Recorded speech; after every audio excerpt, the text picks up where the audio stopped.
We recently had this headboard made for our bedroom, and what I really love about it is you've got this shelf section at the top, so it's perfect if you want to store books or maybe just pop your phone on there at night.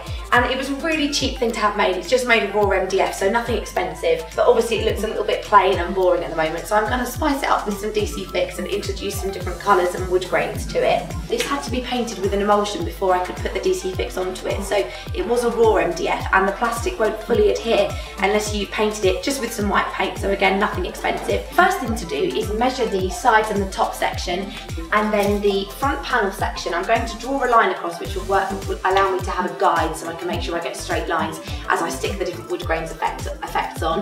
And I want probably between 4 and 5 bricks, as I'm going to call them, even though it's wood, on the front section there. And on the back of the sticky back plastic, there is actually grid markings, so they're in centimetre squares, a bit like a maths book that you'd have at school. So if you haven't got a tape measure handy, you can always use that as a guide. So I've got loads and loads of these different brick woodwork effects here, all cut and ready to go. And what I've also done, just to act as a guide for the first line so that it sits nice and straight, so I've used the ruler just across the whole headboard there and drawn a line straight the way across, 10 centimetres down, so I know that each of these panels on that first line will sit flush against that, and then from then on I can use that as a guide to make sure that they're all completely straight.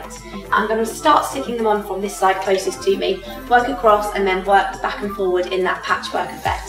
So starting with the light brown, and as I said, I've drawn that guideline on there so I can use that to line it up. I'm just going to peel back the backing paper. And you've got the smoother from the DC Fix application kit, and this has got a felt covered side that's black, and that's nice and smooth. You can just use it to help get out any little air bubbles that might be trapped underneath the plastic.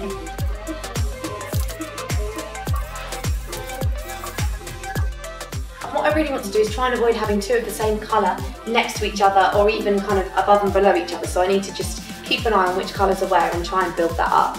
So what I'm going to do now is place a panel in the centre of this section. So just imagining that this one here is going to sit in the middle, just of where those two meet, and then what I can do is go back and fill this one in afterwards and trim it from the side, but I don't want them to sit completely underneath each other. So I'm just finishing off the top and the side sections. I've already done the far side. I'm just going to trim off all of these excess bits here before I stick down the rest of the top.